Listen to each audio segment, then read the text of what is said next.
Hey everyone, Mark here from the Angular team. I'm overjoyed to share that Angular v18 is here and it's going to improve the developer experience for teams of all sizes. We're here at Google's Bayview campus in Mountain View, California, and we have so many fantastic updates to share that you definitely want to stick around because things are about to get awesome. With each release, we aim to improve Angular to better serve the developer community, as well as find ways to move the web forward. We've launched features like template-level lazy loading with the new defer syntax, more ergonomic control flow, improved reactivities with Angular signals, support for server-side rendering and hydration, and so many more improvements. Our goal has been and will continue to be building a framework that empowers developers to build robust web apps that scale. Now today, we'll be sharing details about what we've launched in v18 and how we're thinking about the future of Angular. Speaking of future, developers have been asking for updates on optional zones in Angular, but don't zone out just yet.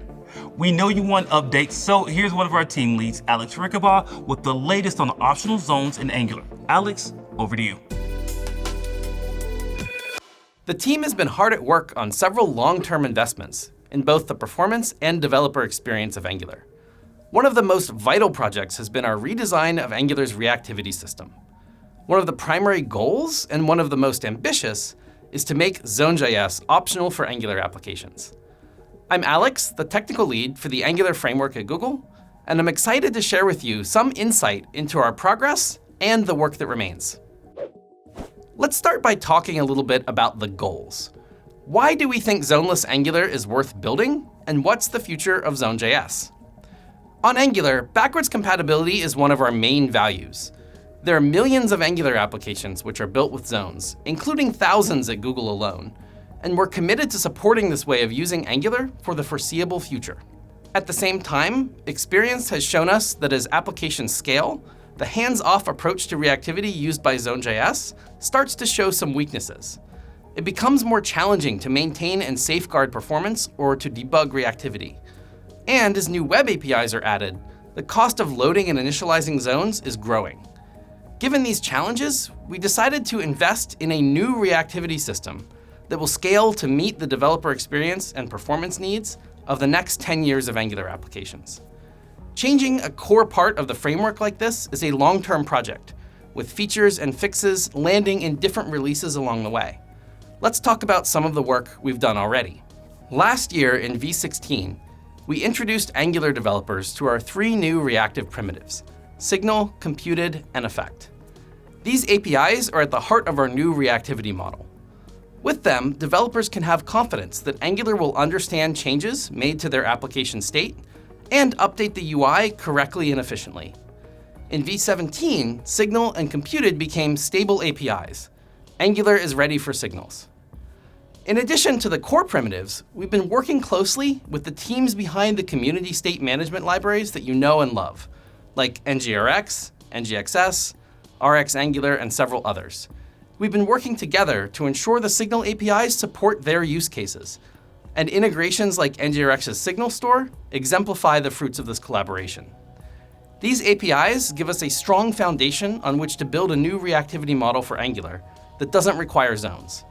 When you communicate state changes to Angular, for example by setting a signal that's used in a template, the framework will schedule change detection automatically without the need for Zone.js. But what about existing applications, some of which can have thousands of components which are not yet using signals? We want to make sure it's possible for these applications to switch to zoneless without needing to migrate everything to signals. And of course, we want the rich ecosystem of Angular libraries to be zoneless compatible without major changes as well. For the past 6 months, we've been working towards this goal, building out a new mode for change detection that balances correctness, performance, developer experience, and backwards compatibility.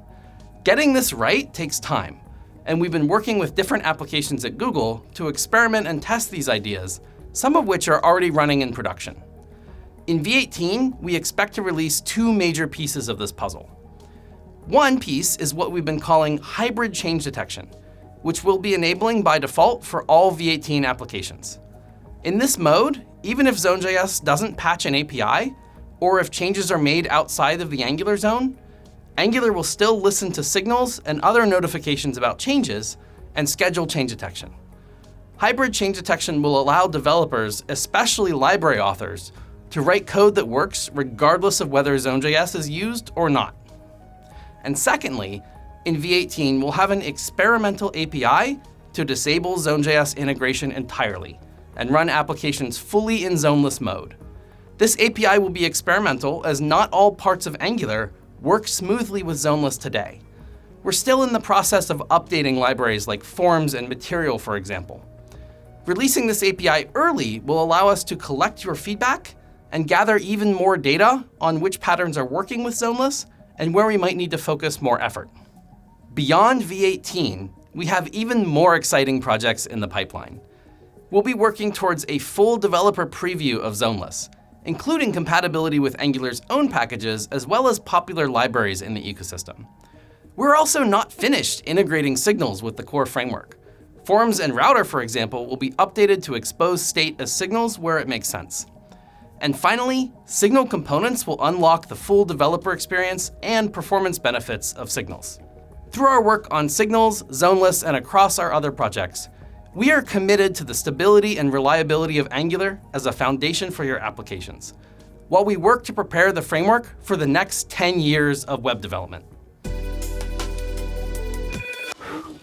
I bet you all are in the zone after that last update. Thanks, Alex. Okay, you know what else is important? Hydration. And here to tell you more about hydration in Angular and the latest on the Angular server-side story is Alon from the team. Go check that out. I have some lights to light up. Okay, let's go. So many lights, all the way to the top. By myself. It's just me. I am Alan from the Angular team, and I'm here to let you know what we've been working on with server-side rendering and hydration in Angular. Let's get started. Angular continues to innovate for its users by bringing modern, exciting updates to SSR in the framework. Today is no exception. In Angular version 18, we are launching some great new features. The first is enhanced DevTools support for hydration in Angular. Now, developers can visualize hydration information using Angular DevTools in the browser. With the Show Hydration Overlays button, you can clearly see which components are hydrated, which were skipped, and which encountered an error. The Components panel also shows a breakdown of what went wrong. It includes hydration errors to more easily identify how to fix them.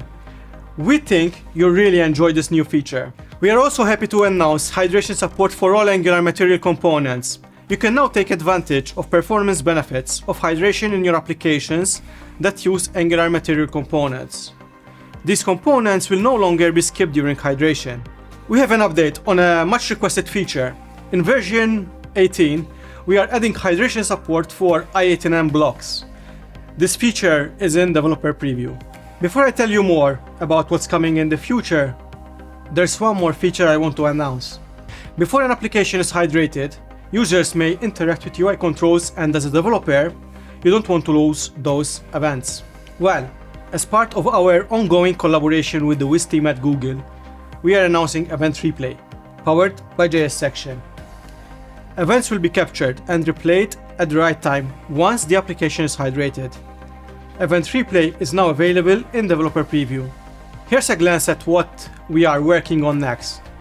We are working on providing out-of-the-box support for selecting a rendering mode for a given route. This means providing an easy hook for choosing which routes are rendered client-side, server-side, or at build time.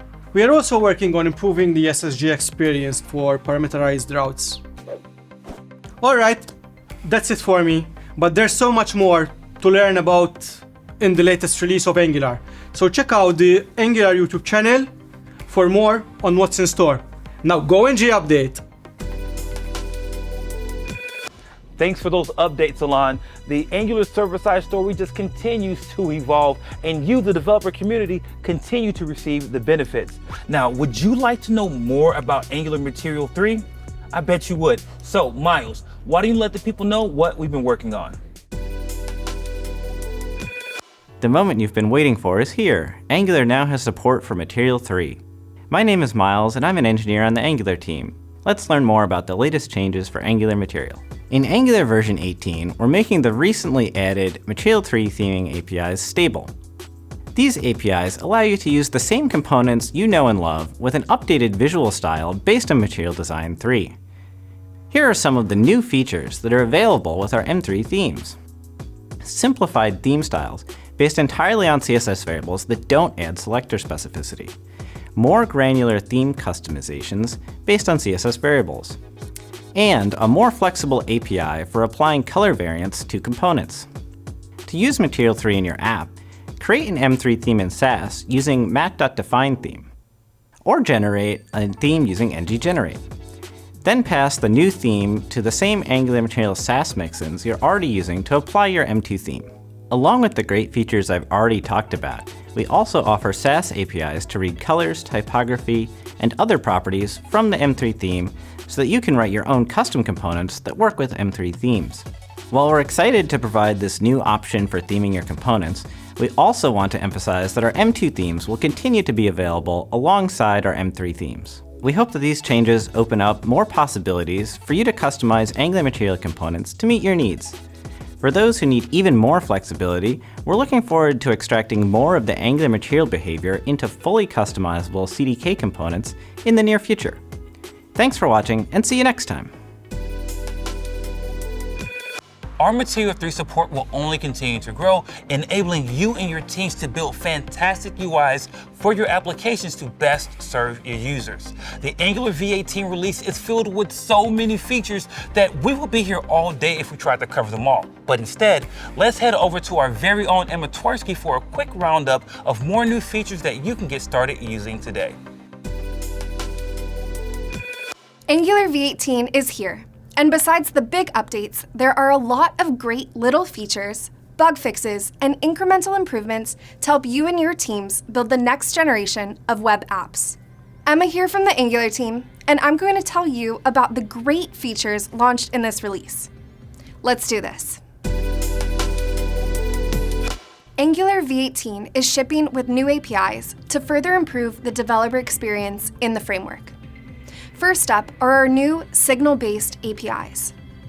In v17, we introduced Angular Signals, a system that granularly tracks how and where your state is used throughout an application, allowing the framework to optimize rendering updates. Now, we're on a path to fully signal-based components, and this release contains some of the building blocks developers will need to make that happen. First, we're introducing signal inputs. Signal inputs allow values to be bound from a parent component. Those values are exposed using a signal and can change during the lifecycle of your component. To help developers have a better time keeping data in sync with two-way binding, there's the new Model Input API. Model inputs are a special type of input that enable a component to propagate new values back to another component. When creating a component, you can define a model input similarly to how you create a standard input. Both types of inputs allow someone to bind a value into the property. However, model inputs allow the component author to write values into the property. In other respects, you can use model inputs the same way you use standard inputs. We know that developers have long wanted a type-safe, reactive way to interact with content children and view children in templates. We heard you loud and clear, and that's why we've built the new Signal Query APIs. The new approach exposes query results as signals, which mean that query results can be composed with other signals using computed or effect, and drive change detection. Additionally, the signal-based query system offers other benefits, like more predictable timing, simpler API surface, improved type safety, more accurate type inference, and lazier updates. The underlying query mechanism doesn't change much. Conceptually, Angular still creates singular child or plural children queries that target elements in a template or content. The difference is in the type of result and the exact timing of the result availability. These features bring v18 closer to our goal of signal-based components, but we're not stopping there. As Alex shared, v18 includes an experimental preview of zoneless Angular. He did a great job sharing how we're thinking about the future developer experience of zoneless Angular, and why our eventual goal is to make Zone.js fully optional. But we know that you want to see some code. V18 includes some incremental improvements that allow you to explore removing zones in your code starting today. Zones event coalescing is on by default in V18, and zone coalescing uses the same scheduler as zoneless. Angular with Zone.js can be configured to schedule change detection even when the changes happen outside the Angular zone. This takes advantage of the zoneless scheduler in existing Zone.js apps. And Angular material components in the CDK are zoneless compatible. Zoneless is available as experimental in V18. To learn more about experimental zoneless support, head to our guides on angular.dev. But that's not it. Here are some quick hits that are sure to make developing in Angular better. Developers can enjoy the latest features of TypeScript 5.4 in your applications. Update now for preserved narrowing in closures following last assignments, the noInfer utility type, and a lot more.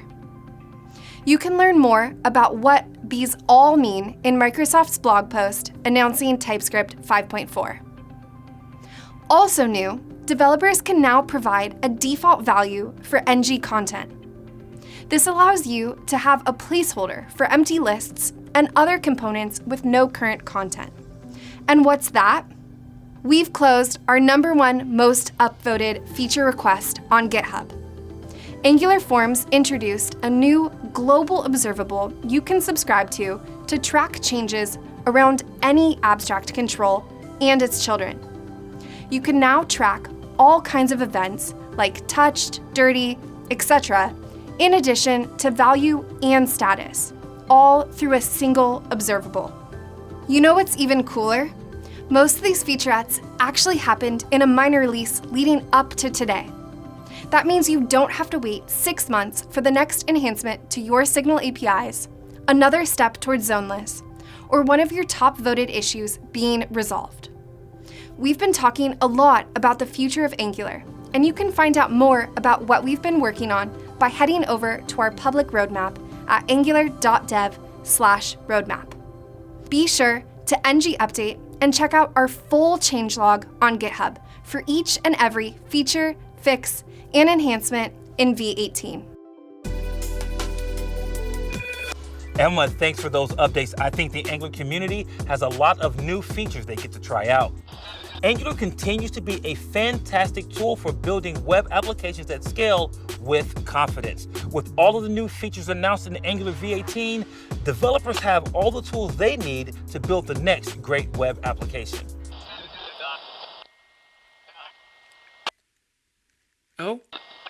Oh, I think I got it. I got it. I mean, of course I got it. Jessica here, assuming direct control over this stream to tell you about 2 more quick things. Number 1, all those puns from Mark in the script, they were me all along. Sorry. And number 2, I have 1 more feature to tell you about. With all the success of hydration, we thought maybe we could take things partially a bit further. That's right, we're working on partial hydration support in Angular.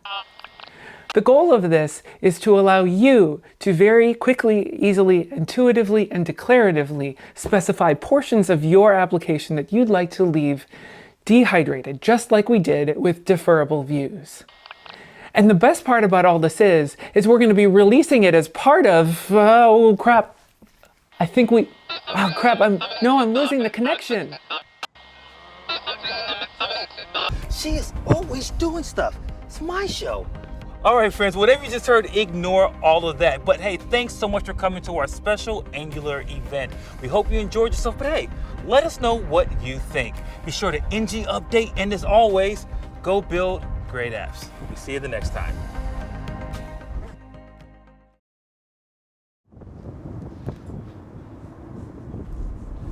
Wait, you all are still here? Gotta get out of here. I gotta go home. Bye. Get out of here. Bye. Thanks for coming. Bye.